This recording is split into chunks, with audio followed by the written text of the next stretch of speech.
Bonjour très chers Gémeaux, comment allez-vous? Je suis ravie de vous retrouver pour cette guidance du mois de septembre. Une guidance générale encore une fois, avec les pour, les contre, les obstacles, etc. Tirage en 4 cartes. Pour ceux qui me connaissent, vous avez l'habitude. Pour les autres, bienvenue. Bienvenue, n'hésitez pas à vous abonner, à mettre des pouces et tout et tout. On va tirer avec les 22 arcanes majeurs une énergie extérieure, une énergie qui va venir vous influencer sur ce mois de septembre. Et on va aller voir, il y a aussi des choses à l'extérieur, il n'y a pas que nous. Et puis pour votre tirage, à vous, on a le tarot de Marseille Waite, le Marseille Waite d'Emmanuel G que j'aime beaucoup, et puis l'oracle de l'esprit aborigène pour vous accompagner. Pour ceux et celles qui veulent une guidance avec moi, il n'y a rien de plus facile. Il y a mes coordonnées juste en bas de la vidéo avec site internet, email, réseaux sociaux. Je réponds rapidement. Voilà. Au pire, je mets quelques jours, mais c'est vraiment au pire, je réponds rapidement. J'aime pas faire attendre. Voilà. Allez, on y va, mes petits Gémeaux. On y va. Non, on y va d'abord avec l'énergie extérieure. Qu'est-ce que je fais ? Avec les 22 arcanes du tarot de Marseille, les 22 arcanes majeurs, quelle est votre énergie extérieure? La force. Voilà. Rien que ça, mes amis, je vous expliquerai après. D'accord? Pour le moment, on fait le tirage. Allez, les Gémeaux. Les Gémeaux. Mes petits Gémeaux. On a... Waouh, voyez. Allez, on commence par la mort. Pas de panique. 4 cartes, ça c'est dans la posture de ce que vous voulez, ou votre point de départ. Donc c'est un arcane majeur, c'est la mort, un petit peu de radicalité, les amis, on y va. Ok, waouh, deuxième arcane majeur pour vous, ça va être votre défi. Ça va fracasser les Gémeaux. Le combat des titans à l'intérieur. Ok, ce qui va vous aider, un 4 d'épée, tu m'étonnes que ça va vous aider, le 4 d'épée. Oui, ça va vous... Waouh, c'est beau. Regardez, un as de bâton. Donc, vous avez un sacré défi, mais par contre, top. Franchement, allez. Pour le moment, j'ai que des tirages comme ça. Comme quoi, la rentrée est un défi pour chacun de nous. Mais si on sait bien négocier le virage, les fruits sont là, les résultats sont là. Avec la mort... On a la déesse mère. Qu'est-ce qui se passe avec maman? On a le retour au pays en défi et l'empereur. Ok, c'est intéressant ça comme interprétation. On a la surprise avec le 4 d'épée. Ah, vous allez être testés mes petits Gémeaux, je vous le dis moi. Et puis on a la victoire. Non mais sincèrement, voilà. Ça c'est votre mois de septembre. Le finish. Vous voyez? Donc allez. Pour ça qu'on s'accroche les amis, je comprends mieux pourquoi vous avez la force. La force d'un point de vue extérieur, c'est cette femme qui apprivoise un lion. Comment fait-elle? Comment ça, elle n'a pas peur de se faire bouffer? Si, elle a peur de se faire bouffer au départ. La force, c'est ça, c'est ce lion, il peut la tuer, il peut la manger, il peut la bouffer, il peut la blesser, il peut la mordre. C'est un lion, c'est une bête sauvage quand même, elle est censée en avoir peur. Ouais, elle en a eu peur. Pour de vrai, elle en a eu peur. Et c'est à force de patience, d'apprentissage, vraiment de pugnacité, qu'elle est arrivée petit à petit à l'apprivoiser. Et c'est pour ça qu'aujourd'hui, elle maîtrise sa gueule. C'est-à-dire, elle peut ouvrir et fermer la gueule du lion. Le lion étant quoi? Étant le symbole de ses tourments intérieurs, de ses peurs, de ses stress, de ses anxiétés, de ses colères, de ses tristesses, d'accord? Ce qui lui fait peur, ce qui la paralyse, d'accord? Elle pourrait être totalement paralysée face à ce lion. Et je pense qu'à un moment donné, elle l'a été. Mais elle ne s'est pas arrêtée là. Alors c'est pour ça que la force, elle est un peu lente. Vous voyez, c'est un peu... Mais par contre, elle aide à créer des situations durables. Elle aide à vraiment à négocier un cycle, parce que c'est un numéro 11, la force. Donc, elle arrive après le 10, qui est une fin de cycle. Après, on a la force, qui est le 11, 10 plus 1. Elle entame un nouveau cycle dans la durée, dans la profondeur. Vous voyez, c'est quelqu'un qui vraiment vous aide à pas lâcher le morceau. D'accord ? Elle est là pour ça. Elle s'accroche, elle lâche pas le morceau. Ça, c'est la force. Et elle va vous aider. Et vous allez en avoir besoin. Allez, on y va. Vous commencez ce mois de septembre avec la mort. La mort, le numéro 13, dans le tarot, c'est l'arcane sans nom. Il n'y a pas de mot. Il n'y a pas la mort. Parce qu'en vrai, c'est pas la mort. En vrai, si, c'est la fin de certaines situations. La mort, en fait, elle est là pour faire du ménage. Elle est là avec une énergie extrêmement radicale. Vous voyez que ce squelette n'est pas vraiment un squelette, il est vivant quand même, il bouge et il a sa petite faux. Pourquoi ? Parce qu'il est dépouillé. En fait, il n'y a plus rien, il n'a plus que la peau sur les os. Il est vidé de sa substance. Il n'a plus rien à perdre. Vous voyez l'idée de la mort ? En tout cas de cet arcane, il n'a plus rien à perdre. Et quand on n'a plus rien à perdre, c'est vrai qu'on prend des décisions fortes, on prend des décisions radicales, on prend des décisions qui vont permettre de créer de l'espace autour de nous. Donc ça peut être des ruptures de liens. Ça peut être des fins d'un contrat, ça peut être des fins de quelque chose. Ça peut être aussi beaucoup de stress parce qu'il faut terminer des choses. Ok ? Ça peut être ça aussi. Ça peut être, le 13, ça peut aussi entraîner parfois des colères, ce qu'on appelle des saintes colères là dans votre cas, c'est-à-dire du stop. Ça suffit maintenant. Je vais arrêter de me faire bouffer, je vais arrêter d'être prise pour une abrutie, bref, vous voyez ce cache-tac. Rupture de lien, des ruptures bien sûr, ok, tout ça. Donc vraiment la mort elle est là pour purifier. On dit souvent la transformation, oui c'est vrai, c'est un processus après de transformation. Forcément, qui dit fin de quelque chose, qui dit début d'un autre, forcément. Et entre les deux, cette métamorphose, ah ben oui, elle est obligée, elle engendre le changement automatiquement. On a la déesse mère avec ça. Alors, est-ce que ça veut nous dire qu'on est en train de rompre avec un principe féminin ? Je sais pas. Est-ce qu'on est en train de transformer un principe féminin ? Ça veut pas dire, est-ce qu'on écarte le féminin de notre vie ? Non. Moi, j'ai l'impression qu'on se réapproprie justement, vu la lecture que j'ai, un féminin sain. Je ne sais pas si vous me suivez. Le féminin et le masculin. On a tous du féminin, on a tous du masculin. Souvent, les femmes ont bien trop de masculin par rapport au féminin. Vous voyez ? Par rapport à leur féminin. Le féminin est souvent extrêmement négligé chez les femmes. Je le constate tout le temps. Voyez, pourquoi ? Parce qu'elles ont pas le choix. Elles sont obligées de prendre de masculin, elles sont obligées de faire le boulot des mecs. Bah ouais, on va leur reprocher après, on va leur dire « Ah, mais t'as qu'à pas !» Bah ouais, mais bon, il faut bien un petit peu, Donc, elles sont hyper envahies par l'énergie masculine. Moi, ce que je ressens, et si vous êtes des hommes, il y a l'idée de revendiquer, de récupérer aussi cette énergie féminine de manière saine, pour pouvoir être des vrais mecs, vous voyez ? Et les femmes, de dégager un peu l'énergie masculine pour pouvoir retrouver cette énergie féminine. Il faut pouvoir, vous allez me dire, oui, il faut pouvoir. Là, on a un vrai challenge.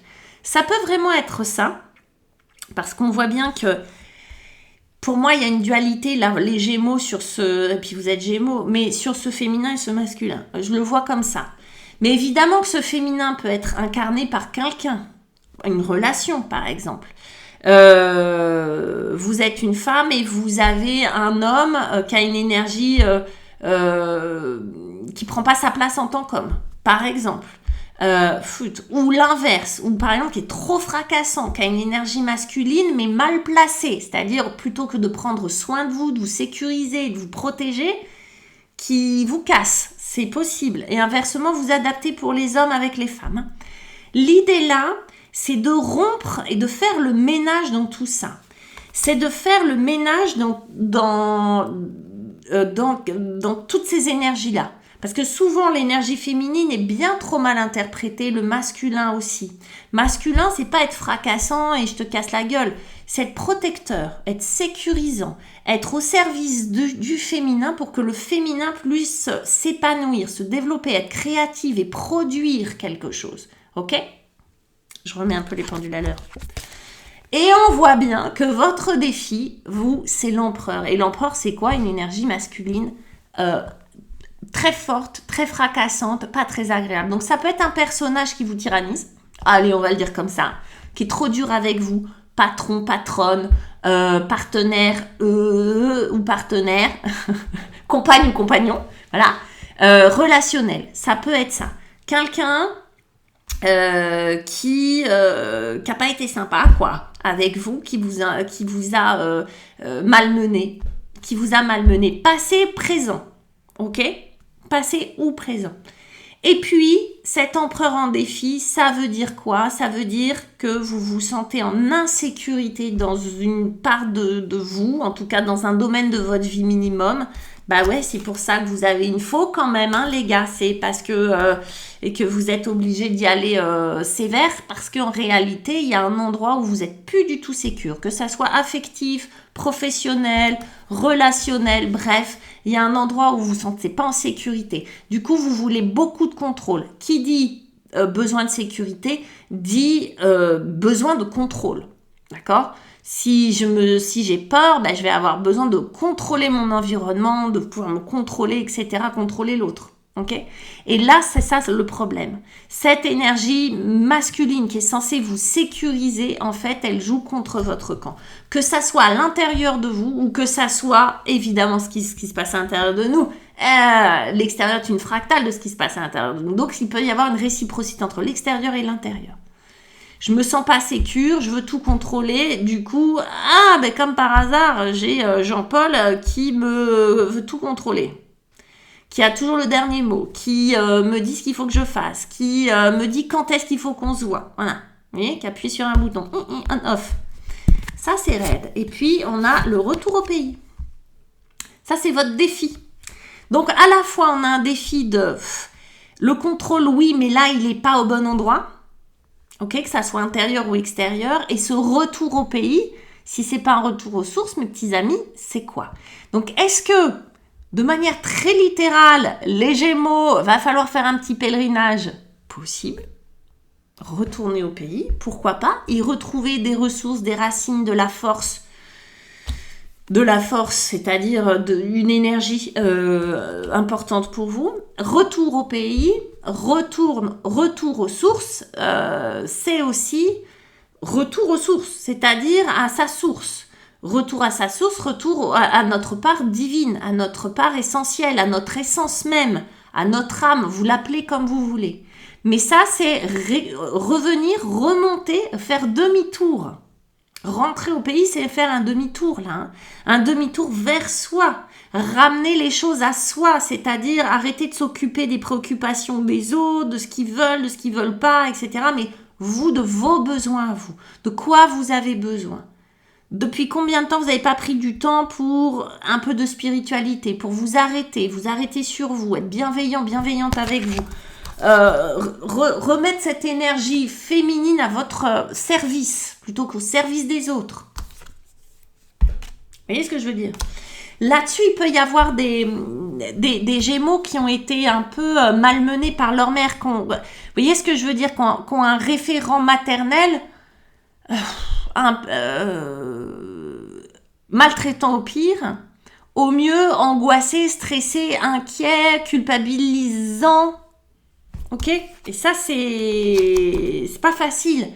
Donc, quand on a un référent, une référence féminine et un peu dysfonctionnante, compliqué de s'attacher au féminin, vous voyez? Ou de valoriser le féminin à l'intérieur de nous. Le féminin, c'est cool, tranquillou, on respire créativité. Ok? Et on produit, on fait des enfants, on fait des trucs super sympas, on fait plein de machins, on fait pas que des enfants d'ailleurs. Mais vous voyez, ce côté... mais pour que ça soit valable pour les femmes ou les hommes. Et les hommes, ils sont là pour veiller. Ils sont là pour faire des massages, nous demander de quoi on a besoin, etc. Bon. Les Gémeaux, comment on s'en sort de tout ça, de cette dualité? Avec un 4 d'épée. Et le 4 d'épée, c'est un repos mental. Vous vous allongez sur une dalle de pierre, les Gémeaux. Voyez, en armure, et vous faites dodo. C'est presque ça. Vous, zen. D'accord? Zen. Sur le tatami, on médite, on dort, on se repose. Franchement, là, vous avez besoin de repos. Là, c'est une énergie de dingue que vous déployez. Vous êtes dans une lutte fracassante, une dualité fracassante qui ne peut pas trouver de repos et ne peut pas trouver son chemin si on ne s'arrête pas 2 minutes, si le dialogue mental ne cesse pas un petit peu de prendre toute la place. C'est normal qu'on ait un dialogue mental, mais là c'est trop too much. Puis vous vous énervez et tout. Non, septembre, zen. Le 4 d'épée. 4 d'épée et surprise à la clé. Ça veut dire quoi? Ça veut dire que faites confiance à ce qui se passe à l'intérieur de vous. Faites confiance à votre écosystème intérieur qui est super bien fait et qui va juste faire son job si vous lui foutez la paix. Que ça soit physiologique, que ça soit physique, on le sait tous, se reposer, moins se baffrer, moins parler, un peu d'ascétisme, vous voyez, avec un peu de soleil et cuit les petits oiseaux, on se repose, le corps il va mieux, comme par hasard il fonctionne mieux. C'est pareil pour les émotions, c'est pareil pour la tête, pour les pensées, c'est pareil pour tout. À l'intérieur, quand il n'y a pas d'espace, quand il n'y a pas de respiration, quand il n'y a pas de repos, ça dysfonctionne. Là, on vous dit juste, tu fais rien. Parce que là, vous êtes tellement proactifs, les Gémeaux, que non, faut rien faire. Rien faire. Pensez à autre chose. Vous voyez et vous aurez la surprise que vous attendez. La surprise, ça veut dire quoi? La surprise, ça veut dire que ce que vous allez recevoir n'est pas du tout ce que vous attendez. Mais c'est ce dont vous avez besoin. Vous voyez? Donc, la surprise, c'est une belle surprise. Ça peut se manifester de plein de manières différentes. Notamment, comme ça. Et, allez, elles sont pas dégueu ces deux-là ensemble. Hein. L'as de bâton, c'est un nouveau départ, c'est magnifique. Un nouveau départ, une nouvelle énergie. Vraiment, le bâton, c'est l'énergie, le désir, le chakra racine, c'est du feu. Vous voyez, le bâton, c'est son énergie, c'est le feu. L'as de bâton, c'est waouh, nouveau désir, nouvelle passion, c'est de la passion. Donc, c'est une énergie incroyable qui va venir à vous. Nouvelle idée, nouveau hobby, nouvelle histoire d'amour. Voilà, du feu, quoi. Nouvelle énergie surtout, hein, nouvelle énergie. Et quand on dégage cette énergie-là, quand on dégage cette énergie de victoire, c'est la victoire. C'est-à-dire que la surprise, c'est ça. C'est-à-dire que peut-être c'est pas ce que vous attendez, mais ce sera mieux. Ça va être mieux. C'est la victoire. Victoire sur quoi? Peut-être pas sur l'autre, ou peut-être, je sais pas, mais moi j'ai l'impression que là, il y avait une guéguerre entre la mort et l'empereur. La victoire, c'est vous qui l'emportez. C'est ni la mort ni l'empereur. C'est un mélange des deux. C'est le meilleur des deux. Et c'est surtout une nouvelle énergie. Mais il va vraiment falloir faire confiance en ce 4 d'épée qui paye pas de mine, mais qui va être vraiment salvateur pour vous les Gémeaux et qui va vous permettre d'obtenir ce que vous voulez. Nouvelle rencontre, nouveau pro, rentrée d'argent. Je sais pas ce que c'est pour vous, mais ça, c'est la win. C'est hyper beau. Ça, c'est la win. Encore une fois, les Gémeaux, ça commence un peu raide, mais on vous dit, lâchez rien. Au bout du chemin, vous voyez, c'est ce lion, quoi. En fait, c'est la victoire sur ses peurs, peut-être, c'est sa tristesse, sur cet état d'esprit. La victoire, c'est ça, c'est cette femme qui arrive à dompter ce lion, qui arrive à l'apprivoiser, à en faire son pote, à en faire son gardien. Hein, d'accord? Parce que ce lion qui faisait peur devient un allié, devient un pote. C'est ça la grosse victoire, moi je trouve. Déjà c'est ça, puis après ça va s'enchaîner. Je vous fais confiance les Gémeaux, et je vous fais confiance aussi pour vous abonner, pour liker, m'envoyer vos commentaires, c'est toujours un plaisir de vous lire. Je vous dis à très très vite, je vais sortir des vidéos entre maintenant et le prochain Taroscope. Mais je vous fais des gros poutous, à bientôt, ciao.